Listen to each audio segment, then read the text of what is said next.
What's up, everybody? Thank you for checking out this episode of Chewin' the Rag. Before we get started, I just want to give a couple of quick shout outs. First and foremost, Serenity Landscaping Services.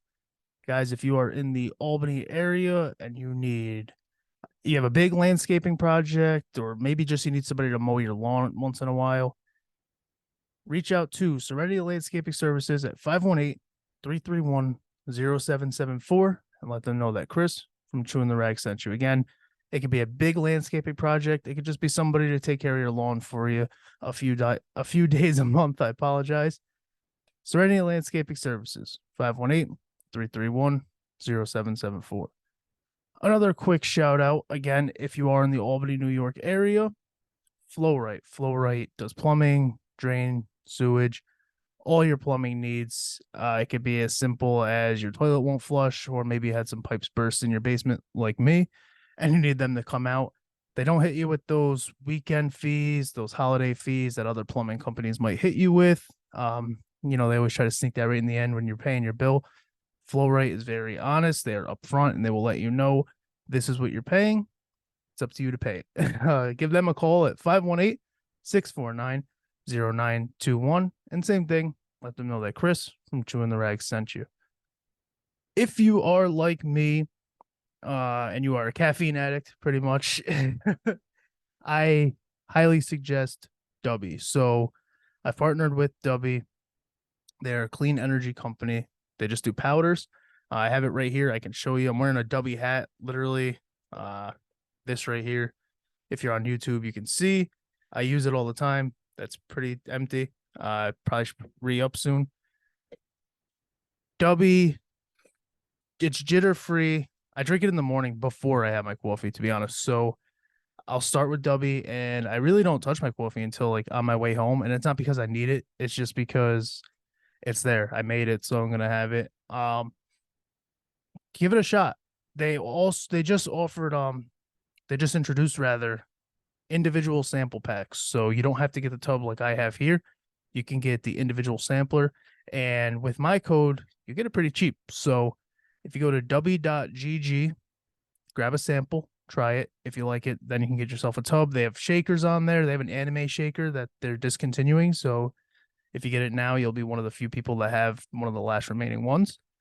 They've got t-shirts, merch. If you do like their product and you want to support them, you can grab merch. Like I said, I'm wearing a hat right now.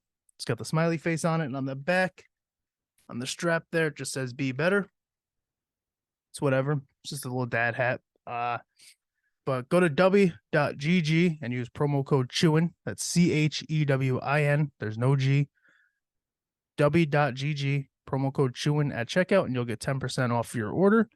And then, like I said, they got the sample packs. So it's really, those are probably like $13-14, and then you get the 10% off with me. So you're paying little to nothing to at least try it out.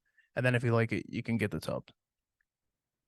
While you are here, if you would please follow and support the podcast. I'm on Instagram at ChewinTheRag, Facebook.com/ChewinTheRag, YouTube.com/@CTRPod. If you go to ChewinTheRag.com, all the links are there. And if you are into gaming and watching streamers and whatnot, I also do a little bit over at Pinchworm Gaming on YouTube, which again will be at ChewinTheRag.com.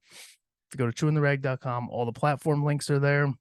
And whatever platform you choose to listen to the podcast on, please be sure to subscribe, rate it, leave a comment. Comments are always fun. If you're on YouTube, just leave a YouTube comment. I try to respond back to the majority of people that do comment on there.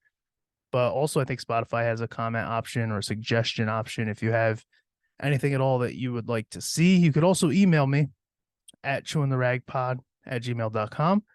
I answer fan submitted, like listener submitted questions, any suggestions you might have for the podcast that you would like to see, or if you have somebody that you think would be good on a podcast that, if you have a streamer that you might like, anything at all, small business owner, something that they have something to promote and you think they'd be a good guest, suggest them. I'll reach out to them. And also, there is a link in the description of this episode to donate money to help the kids. There's a children's cancer awareness GoFundMe going on right now. and I will be putting the link right in the description. If you have a couple dollars, skip a cup of coffee, throw it toward the kids. There's a big charity event going on in September that I'm trying to help raise money for as well. So link in the description, donate your money, and thank you guys for checking out this episode.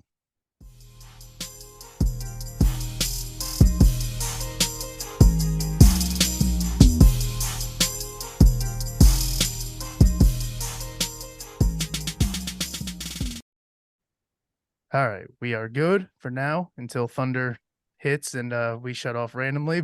But in the meantime, I want to thank everybody for joining us for this episode of Chewin the Rag. My guests today, that's plural for the first time. I've got more than one guest on here. We got Greg Moquin and Josh Harris. How are you guys? Okay. Doing pretty good today. Thanks for having us. Yeah, no problem. So Greg is an author, I believe, for comic. He's a Wow. comic. I guess I don't. That's why I said I believe. I don't really know. Author. Writes. Yeah. Well, Greg. I've written short stories and stuff, but Okay. like I haven't done a novel yet. But, Yeah. So comic books is what we're really talking about today, and then Yeah. Josh is the illustrator of said comic books. That's right. So let's just jump right into it. How long have you two known each other? Couple years now. I'm trying to couple. think. We met through another person that's on our platform. Josh was working on his comic book, and then we clicked. So, and then I was like, hey, I'm gonna write a story about my girlfriend's childhood cat that's in space. So And I was like, that sounds cool. I like drawing sci-fi. That was gonna be the next thing. So I know that you mentioned short stories.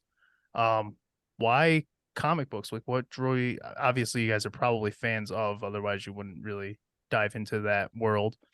But like, what made you want to write and you illustrate them? I'll let either one go first, and we'll go from there. Okay, so yeah, when I was a kid, I liked Teenage Mutant Ninja Turtles like a lot. And it wasn't the comics, it was like the video games and just the 90s movies. Not the third one, but the first two. The third one's like, I actually fall asleep watching that one. And then I was like hooked to the video games and all that stuff. So I was on some other podcasts like months ago, and I was like, wow, that's actually like where it all started, was just that. And then I wasn't really into comics that much. Like the only mainstream comics I had until like recently were it was like a one run thing of Spider-Man when like Eddie Brock is becoming Venom. That was it. That was the only one I had. And now I have more because my uncle, like, I got stuff from him besides that. And Yeah, and I grew up, both my parents huge comic fans. Like, I grew up when they each had long boxes of comics, and we as a family would sit down and watch the X-Men cartoons and the Spider-Man and Batman, and like superhero comics were just like so implemented in my family that growing up we would watch like Star Wars and Star Trek and like basically fiction in general. And so like as I was growing up, I always liked to draw, and the easiest thing to do when you're drawing is to draw like comics and panels and stuff, and so it just kind of like came together like, hey, I think I should do this. And you mentioned your parents and everything, Josh. Were they known for their own creativity and art or anything? Or Definitely not necessarily like drawing like comics necessarily, but yeah, my mom went to school for graphic design and was going to be an architect for a while, and my dad is a hell of a wood craftsman, and so like the arts kind of runs in my family for the most part. So drawing was just something that I really attached to and always had their support on. I think that was kind of like my grandpa was always doodling stuff. Like that was just, art was just always around me all the time growing up. Yeah, no, that makes sense. And that's super helpful because like it's almost comical. I don't know how it is for you, Greg, but like I did stand up, and whenever you're starting something like podcasting or stand up, or even like as far out of that realm, like sports, the first question is like, so how much are you getting paid? And it's like, dude, I'm losing money. And they're like, then why are you doing it? It's like, it's not about getting paid right now. Yeah. Oh, hell, I mean, even in a supportive setting that I had, I was like, I want to do, comics or drawing for a living. And my parents are like, maybe don't do that. Like they didn't necessarily like, they were supportive, but they didn't know anything about like careers in art. So they were just like, maybe do something where you make money. Yeah, that's exactly what it was for me. Like I said, it was mostly stand up. Podcasting, they realized like I'm not gonna make a cent off of this probably ever. But like stand up, they were like, oh, you're pretty good. When are you gonna go get paid? And it's like, I'm really not good. You guys just haven't watched stand up before. That's all that is. I'm okay. I wouldn't pay me right now, so I don't expect somebody else to. And That's rough. it, But honest. it's what it like. Every open micer thinks like they're good, and then you go and watch somebody that's good, and you're like, I suck. If you're honest with yourself, then you're like, I suck. Or you're that guy who does think you're still good. And I'm sure it's the same thing with, when you first start out your writing or you first started drawing.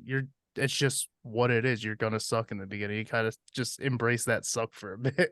Every single I can say clearly, every single person that's a writer that does comics thinks they have the best story in the entire world. Oh no.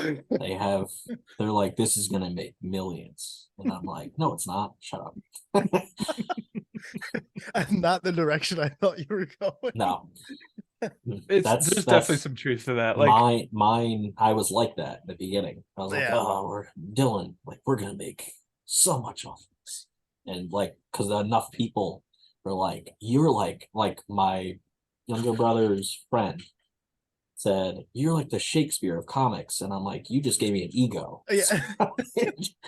And I was like, oh, he's like, well, I went to school for literature and I know. And then when Dylan saw my scripts, he's like, these are storyboards, not a script. So, Yeah. I was like, oh, so I'm more of like a movie writer.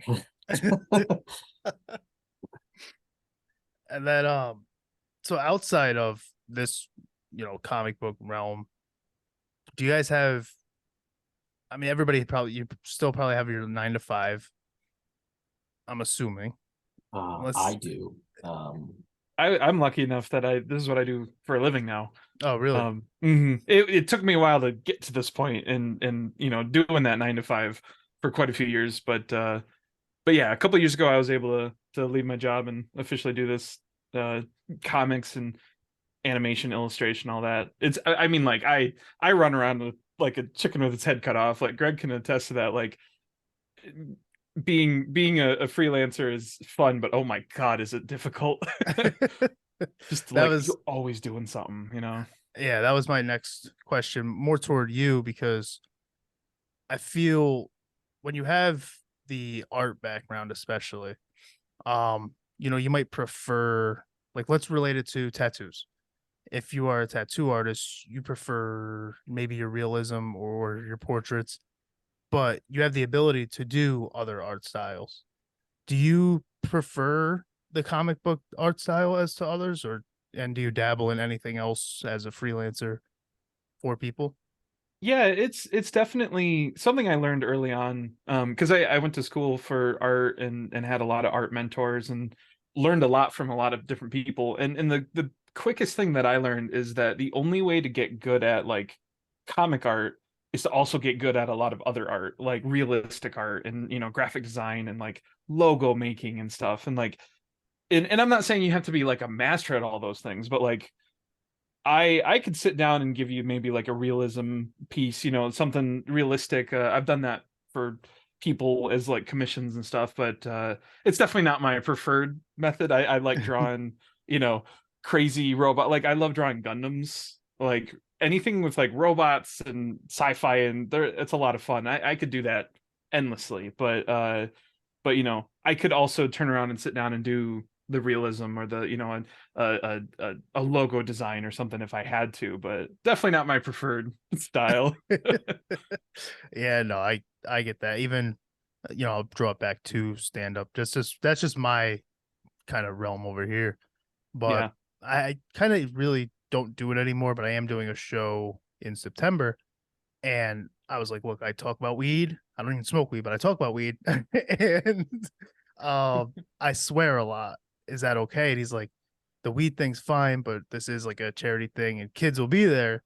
So let's be careful with the swear. And I'm like, oh, okay. I mean, I can clean that up. I guess it's weird that that's like, hey, don't That's say the problem. yeah, don't say shit, but dabs. Let's talk dabs. And it's Yeah. like, When you're in the sure, sandbox and you're trying to score, like, like you can talk about everything else. Just let's not use the F word. And it's like, I feel like that's a little bit backwards, but I guess I could do that.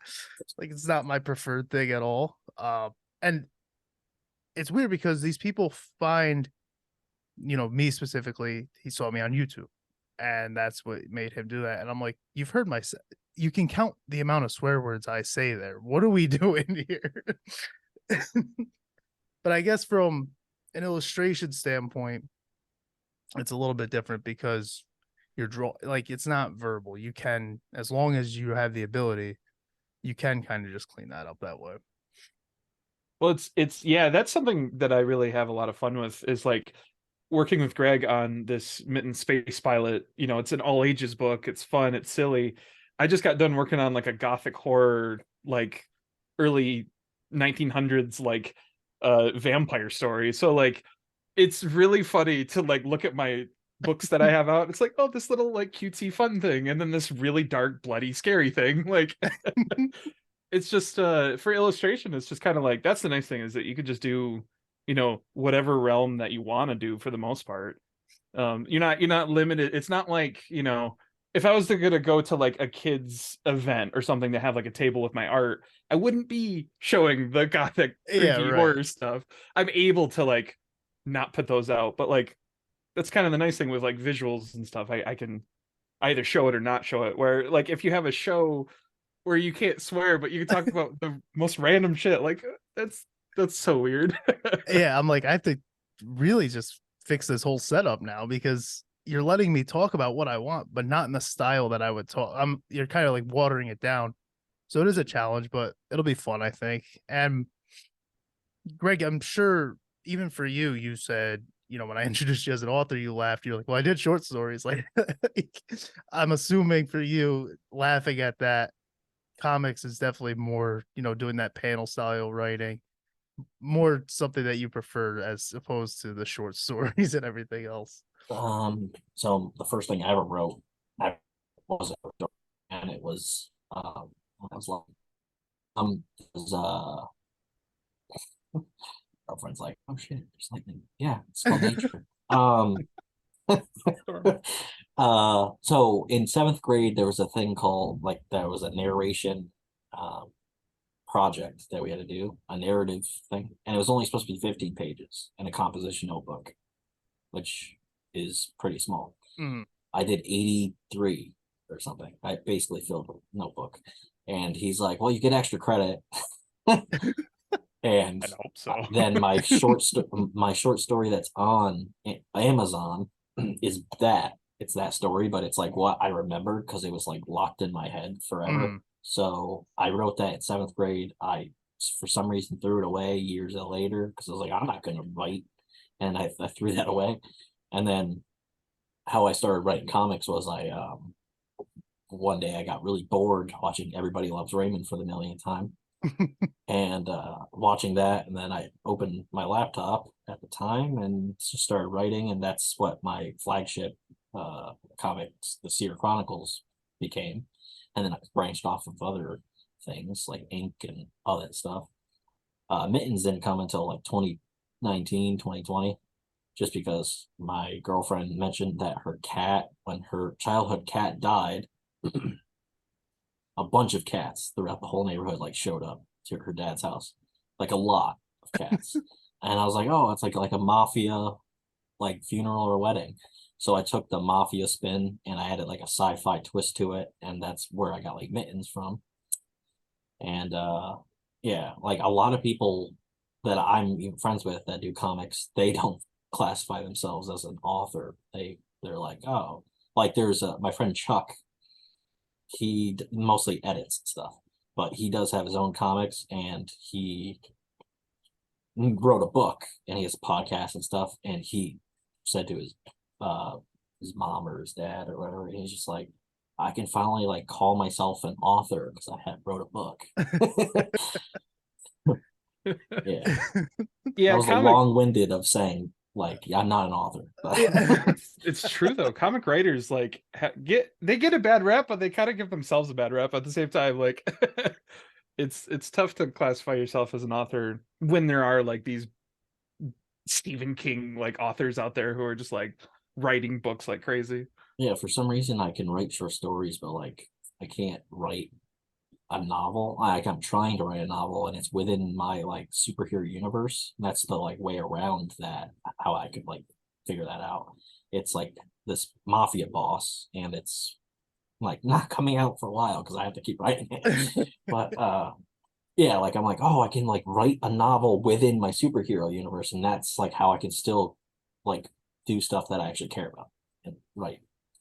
So Yeah, it is funny because like even I mean you can listen to that intro, and I like didn't even want to say author myself, but I was like, what the hell do you call it? Like comic book writer? Like I could have said anything else, and then it was just like, whatever. I'm sure author's fine, and I was like, that's just sounded wrong, but we're gonna go with it.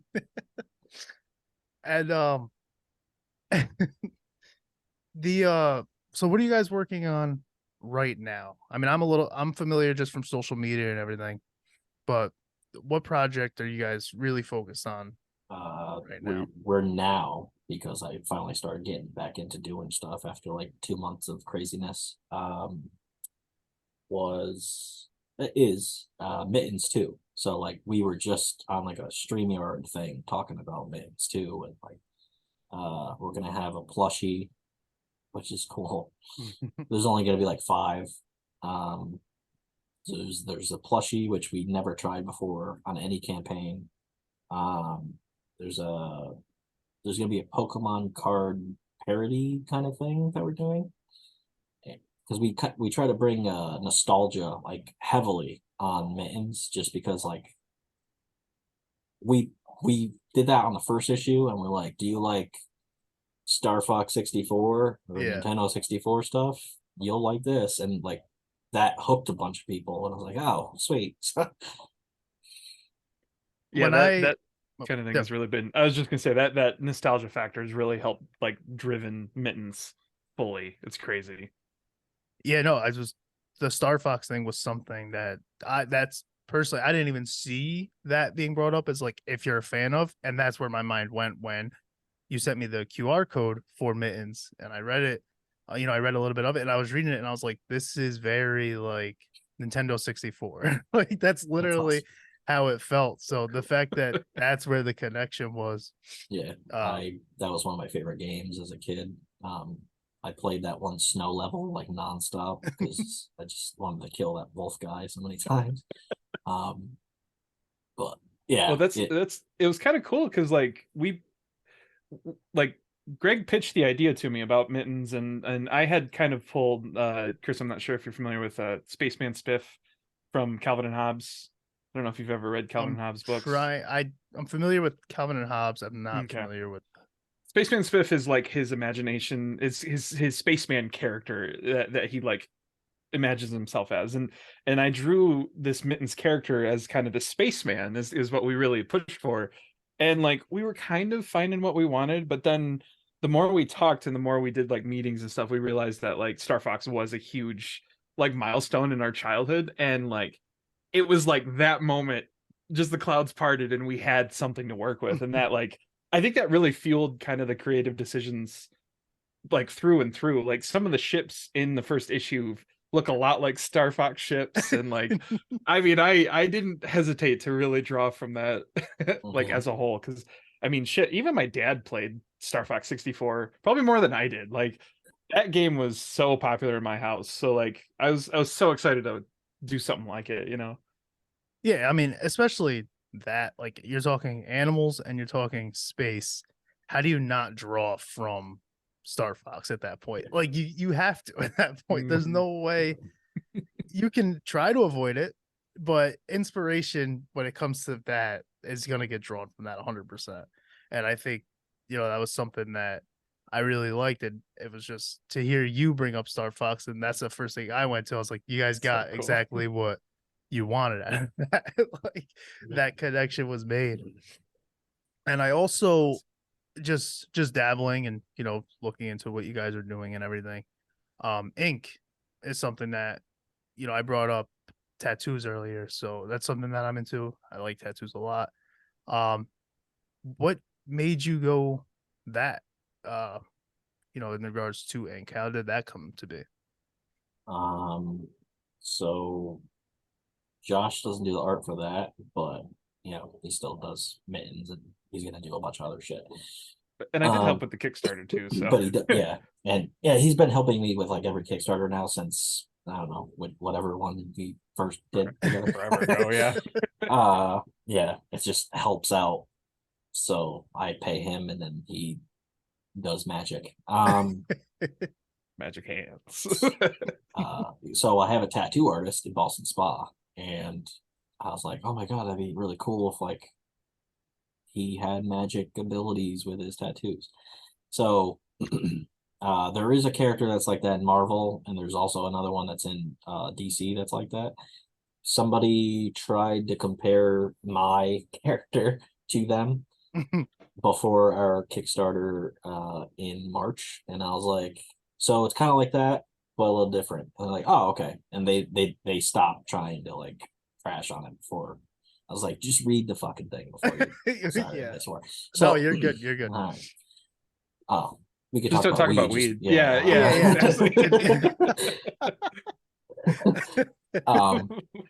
Yeah. So he was one of the first characters out of a bunch of other characters that I made.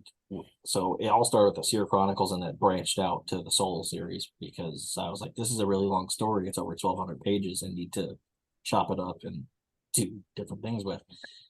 And Ink is kind of like one of the main characters of my entire universe because there's a whole like we don't have like religion, so we have like a hell, but it's not hell. It's called the Noctum realm, and so the bad people, a bunch of bad people in my universe are from there, like creatures and all this other stuff. And his nemesis is going to be from there. But I thought it was just a really cool idea to have like tattoo manipulation. And the first book, he has different tattoos.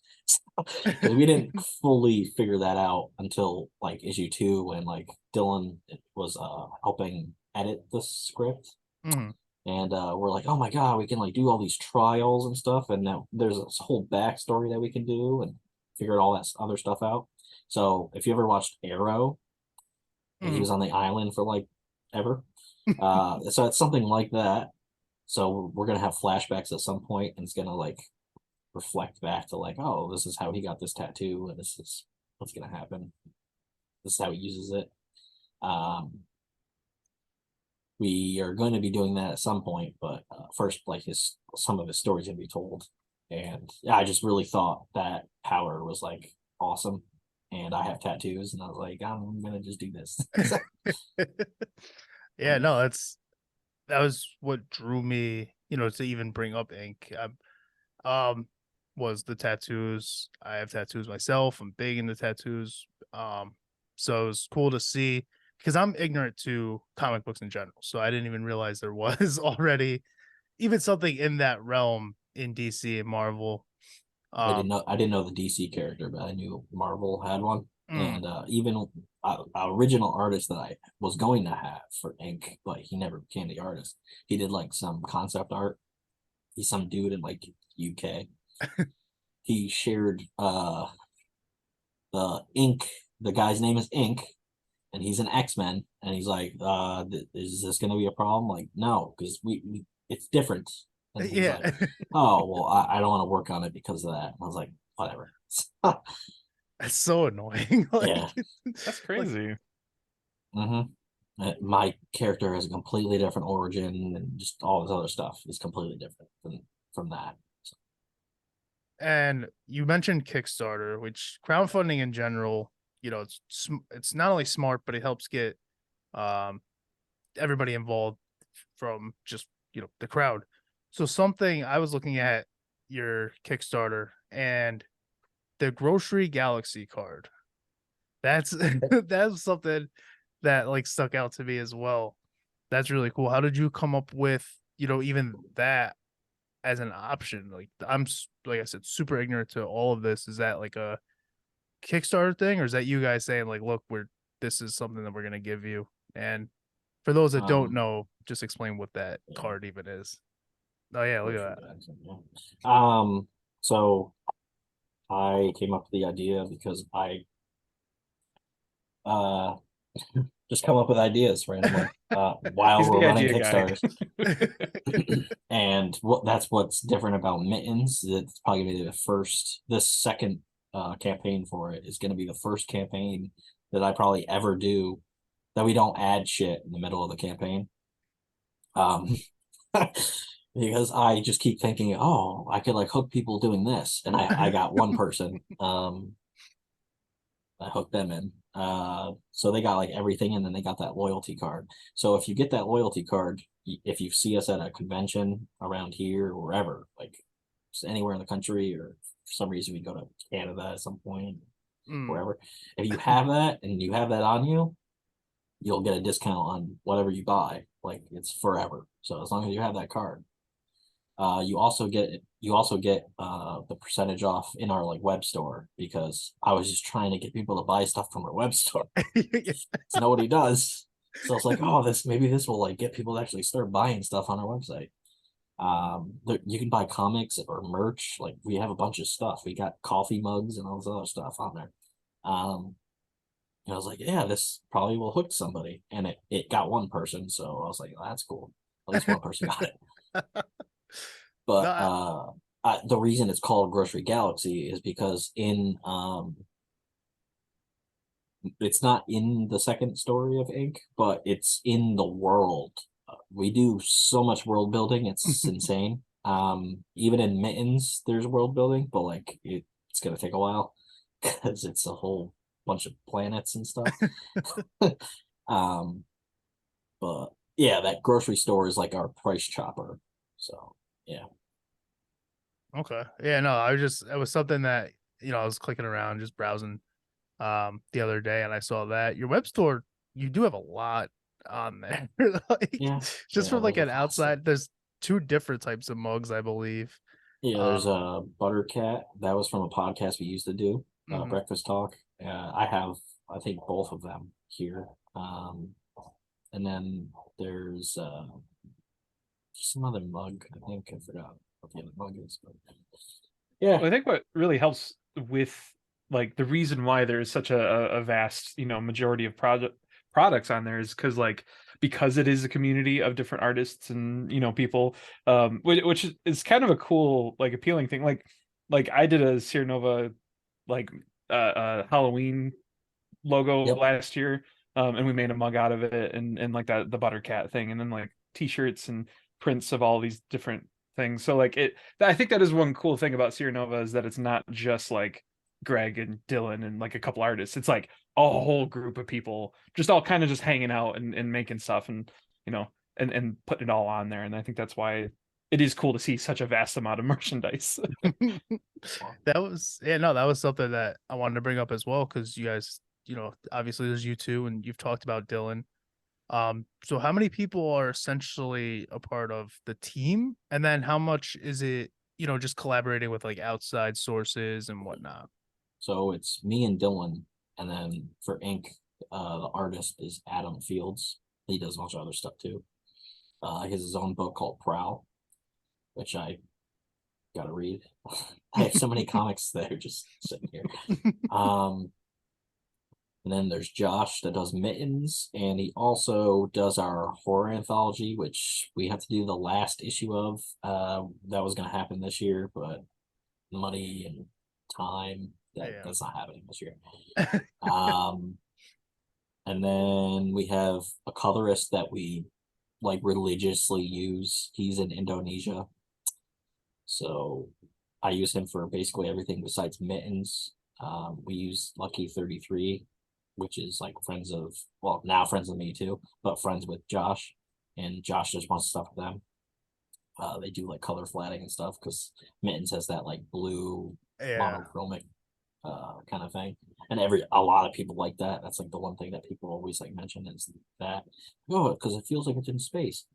And yeah, that's mostly the team. And then we have our letterer besides Mittens. He does everything else. Jerome, he's in Canada. But he's mostly part of another comic book publisher, Orange Cone. They do a bunch of stuff and way more successful, but yeah. We're still working towards that. Yeah, no, and with, I know I saw on the website, it was just like introducing yourself. I know that like marketing is something that is huge, especially when you're doing something like this and you're doing it on your own. With the internet and marketing and all these people that you can connect with, is something like a physical store, is that something that's, on your bucket list or in your plans? And it doesn't have to be the near future, but just in the future at all. So when COVID happened, that was like a nixed plan. Yeah. Not like it was gonna happen then, but I was like, oh, people don't want to ever go. We were thinking like, oh, people are never gonna go outside again. And then, it changed a little. People blowing up in submarines and stuff. Yeah. Very so topical. I know things. So then it's fucked up. So we do want to have like a kind of a co-worker kind of space where the people that are on our team could actually come and work there, and we'll have like graphic designers and stuff like down the line. There's a company called Glass House Graphics, and they have something that's kind of like that. I don't know if they actually have like an actual building they go to, but the main guy, like, he does it at home, but he's like literally the main guy. But he works for like, he does stuff for Disney and all this other stuff. Oh wow. And we are trying to like create that with the community of like creators on our platform. But we're not absorbing them. We're just like, if you want to come to this building, we would be able to do that. So that'll be a thing in the future. And Dylan was like super obsessed with, like, I think San Francisco was like the place he was obsessed with like for years. He wanted to move there, and now that's completely changed. Now he lives in Nashville, so he wants to, like, I think one day he wants to have like a office in Nashville, and then we want to have like an office here, or not here physically, but somewhere in New York. I was saying New York City, but I don't want to live in New York City. Don't blame you. Just like San Fran, don't blame anybody who doesn't want to do either of those things right now. Two people. Yeah, two people. We'll just leave it at people. We already brought up the submarine. Let's not bring up anything else. Oh, good point. I'll leave it at that. But no, it's just something, because I mean, especially COVID probably started the whole trend of like, we don't need storefronts anymore. We don't need, or people that even thought they did need it were like you said, nobody's going outside anymore. So let's just get used to living in this post-apocalyptic, everybody at home scenario. But like, there's people that aren't even really interested in the storefront anymore, because we can do things like outsource to Canada and Indonesia and Michigan or wherever it might be. So I was wondering, what your thoughts were on that. And I guess you mentioned, conventions and whatnot. Is that something that you kind of bring, you and Dylan, maybe is that like a whole group thing, or do you do like one or two of you? And so Josh does his own stuff, and Mm. with other people, and he's done already so many more conventions than us. We've only done one so far. Yeah, I literally And had like a tour this year of Yeah. conventions. Sheesh. we were gonna do 3 or 4 this year. We were supposed to do one like each quarter. Money. Things cost money. Yeah. Yeah. And then like we were gonna do like 2 around Nashville, or one was gonna be in Nashville. The Nashville one was actually the beginning of this month. Things happened in my life. I was like, I don't have money. I don't have time to do that. Mm. And I think not the funeral, but something was going on at that weekend anyway. And I was like, well, I guess I'm not going to that. And yeah, so but we are gonna do another one in September. We did the first ever Comic-Con that we ever did at in March, and it was at Payne Castle in Troy. Okay. Yep. And so Dylan flew here. His mom lives in Troy, so because he's like originally from, Mechanicville or Waterville, wherever. Okay. And then I had to drive to Troy to get him and then bring him there. And that was fun. He's gonna do the same thing for the one in September, except it's at Rotterdam Square. So, that the most people ever in forever will probably be at that convention, because Yeah. nobody goes to them all. Yeah, exactly. So that's insane to even think about Rotterdam Square. It's such like for you, Josh, it's a ghost town. There's nothing there. Okay. It's just like nothing. Yeah, unfortunately it's a little bit local, so you might not get the gist of it, but just this background here, this gray background, it's pretty much Rotterdam Square. It's just dead space. There's nothing. It's useless. I mean, there's a mall right down the street from me that as a kid we went there all the time. It was hustle and bustle, and now it's like, Yeah, there used to be a movie theater in there that closed. There's a Goodwill in there somewhere. There's like nothing in there. So I could relate. I just obviously don't know the actual place. When your like store that you bring up is Goodwill at your mall, maybe just tear down the mall. Maybe just get rid of it. There's nothing there anymore. Well, Rotterdam Square's got like a bingo hall now, so yeah. Goodwill they're actually might be attracting a the step wrong up. crowd. I would say that's probably a step up. Well, real quick on the conventions aspect, something that Greg had talked about at some point, and it's one of those pipe dream kind of thing. But since we do work with so many people who are kind of scattered about the U.S., and beyond, it was an idea that like if we had conventions, like let's say we had a convention in Michigan, and like the Seernova crew flew out and like had a table at the one that I was at, and so it would be like one of those, like, whoever you're partnering with has a table, but then also Seernova's there as well. Like, that was an idea, and I think it's a very cool idea. That way you're really starting to spread the word about the books and stories that we're working on. So who knows if it would actually come together, but it's definitely a cool idea.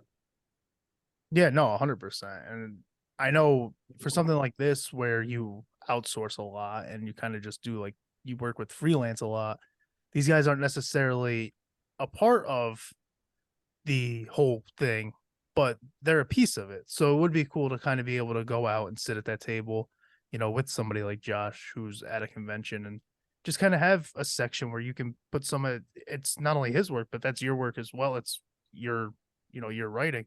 So it would be cool to just have that. So I wasn't sure how that works or anything in that aspect, but definitely be a good idea, cool idea if it could happen. Expensive idea. Yeah, we're very new to like conventions, so yeah. But yeah, that was the idea that we want to still like implement at some point. There's like people in California, Ireland, Canada, so some people could like buy a table, let's say Montreal. We don't have to go to Montreal, but like if we pay for part of the table or somebody else sends some of their books, they have to like PayPal them money. So it's got to be a whole contract type of thing. But yeah, sounds expensive. Yeah. Even like for this, I was talking about just doing like a small live show, and then I was like, okay, that means I have to get the room. That means I have to sell the room. I can't just get it. I have to, kind of fill it. And then I was like, you know what? How about I just sit back in front of my webcam and shut up and stop putting these ideas out there because my wallet's not happy. And then, Expensive ideas are troublesome. yeah, it's like the most fun ideas, but there's a reason they're so expensive and so fun. And then for you, Greg, do you have this is like, you know, it might be asking your favorite child. Do you have your preferred? Do you have more fun writing for ink or Mittens, or is it literally like this equal amount of fun? So Mittens is probably, so I really like superheroes, but Yeah. Mittens is like probably one of my favorites. Not because Josh is here and I have to say that, but You know. but it's it actually challenges me because I swear at least once in every comic book, and that's like the and I kind of have a dark sense of humor. Yeah. Obviously, like the submarine. So the like in the beginning of writing Mittens, I had one swear word in it, and it was like shit. Mm. And then Josh drew something that was Mittens, and he had the word shit in a word bubble, and I was like, yeah, that doesn't really fit. Like, it doesn't fit with the character. Yeah. And then we were talking about it and stuff, and then he like basically was like, how about we just make this all ages and you don't have to swear? And I was like, that would probably sell more. And, True. yeah. And then I still sometimes write some violent scenes because I'm still used to like writing my superhero stuff or like horror. Mm. And he's like, yo, you can't like have them murdered on the page. And I was like, oh yeah, this is all ages. You pew pew. So just do that instead. Mm. Yeah, so there's these two characters in issue 2, and they were originally supposed to like get offed. And you see it, like you see violently get yeah, shot like violently. down. And I was like, oh, this is really cool. And I'm like, oh, I can't do it that way. And even there's a epilogue. I think it's epilogue, right? Or yeah, Epilogue, yeah. yeah. And the issue 1, and it's with one of my favorite characters, Griff, and he's a panda. I like pandas a lot. And he was supposed to like kill this frog character that is totally not Slippy from Star Fox. And and I was pretty violent at that. And then Josh's wife kind of made it like, what if you do it this way and not murder the frog? So Well, I yeah, was like, it was straight up like he's got this frog character tied up in a chair and he's like interrogating him, and like there's good ways to handle that for like an all ages thing, and then there's Greg's way of like he tortures them and then he just turns around and like shoots them in the face, and like yeah, and my wife was like, what if he has like a jar of like flies that he's like in like, don't you want these flies, and then like bonks him on the head, and then we're like, yeah, that sounds a lot better. yeah. You can't just have him just straight up just like shoot him in the head and be like, all right, on my way. It's like it's the same thing that we were talking about earlier. It's just like that challenge with words and like things like that, because Yeah. it's just how I talk or how I write, and then your audience is like, that's not really for this though. It's like, all right, so you don't, it's not even about dumbing it down, it's kind of just making it inclusive, which can be tough. Yeah, because I don't write like that normally. Right. Yeah, exactly. Just like you brought up dark humor, like that's what I prefer, but not everybody gets that. So let me just, there's also the wrong way to do dark humor. It's just like, oh, well, that's just, you're just being racist. That's not really dark humor. It's like, it's just troublesome. yeah, what are you doing? Rough. So yeah, it's literally, it's all it is. So we are about an hour in, a little bit shy because internet troubles, and but we didn't lose internet due to the storm, so I guess that's a plus. We made it this far. I'm familiar with your social media and I could see a million links here, so I'm gonna let you plug away, and Greg, and then Josh, I'll let you do your plugs, and we'll probably just wrap this thing up. This was a lot of fun though. I appreciate it, guys. Yeah. Heck yeah. You can find us on Instagram, Facebook, Twitter. I'm rarely on Twitter. Pinterest, Twitch, Pinterest. YouTube. Yeah, because I get a lot of notifications from that. They're like, you have a really good save. I was like, sure. Really? Your thing was pinned. I was like, oh, okay. We're everywhere. So just Seernova Comics. You just type in Seernova Comics into Google, you'll definitely find us. We got our website. We have a lot of merch on the website, so if you want to buy some of that. Wish that merch. Yeah. There's some good stuff on there. There really is. Mhm. There really is a lot on there, and it's fun Comics stuff. It's yeah.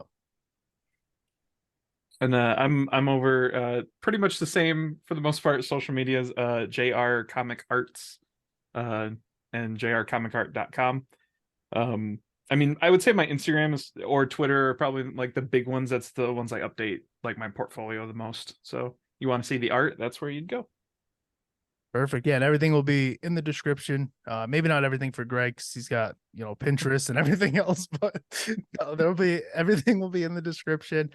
As for myself, as always, ChewinTheRag.com is all the platform links, social medias, and everything else. Do you guys have anything at all? Anything you want to drop? Anything we might have missed? Anything you could think of? We figured out when we were gonna launch Mittens 2 today, so yeah. Let's hear it. July 20th it launches. So that's on a Thursday, and it's going to end August 19th. So 20th to the 19th.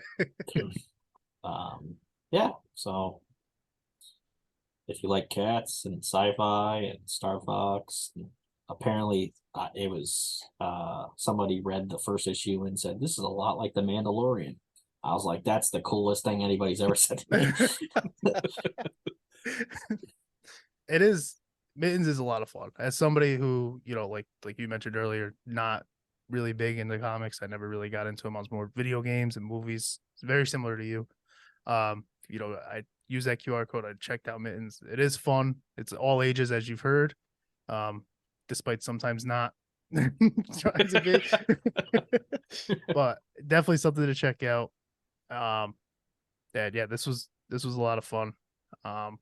One last thing that I missed for you, Greg, as somebody who wasn't into comics growing up, I know a lot of my listeners probably the same thing. If you could one comic to draw in somebody, what do you think you would recommend? Honestly, you can answer this as well. To like, we'll say to something to just bring in somebody who might like. We'll use you. Somebody who was like, okay, I like Ninja Turtles, I like superheroes. What's that one? I like violence. Or what's that one read where you're like, this has a little bit of everything. I think you'll enjoy it. Guess like The Watchmen. That's a good pick, honestly. That was like life-changing for me in high school. And it's funny because like Alan Moore doesn't like superheroes, so and I do. But yeah. Guess that. Just throw a loaded question at the end after everybody gives plugs. Welcome to Chewin the Rag. I never read it, but V for Vendetta is like one of my favorite movies. So, and that's also a comic. But also by Alan Moore. What? Also by Alan Moore. Same writer. That's how out of the loop I am. I'm very familiar with V for Vendetta. Did not know it was a comic. Yeah, there's a lot of stuff that people don't know that were comics or are comics. What about you? Anything? Any suggestions? I mean, you were pretty early on, it sounds like, so it's a little bit definitely more loaded for you. Yeah, I would say because the past I don't know 10 plus years has definitely not been as superhero-y. But Umbrella Academy was a really big one. It was Netflix show, but it was it was a graphic novel from Dark Horse, and Hellboy is also another great comic. So those are I would say those are kind of Watchmen, Hellboy, Umbrella Academy. If you've seen the shows, you got to just kind of shows or movies, you just got to have to wipe your brain and just go into it fresh. I'm a sucker for Batman. Like anything Batman. Like there's a lot of good like standalone Batman stories out there. So I'd say yeah, those would be my big picks. There we go. I just wanted to ask because we mostly, video games, movies over here. So just to have two people who are in that community suggest, maybe it'll hold a little bit more weight than anybody else. So I appreciate, like this episode and the suggestions. And I think that's it for me. Heck yeah. Thanks for Yeah, having thanks us. for having us. Yeah, no, it was fun. Thank you guys. Have a good night. Thanks.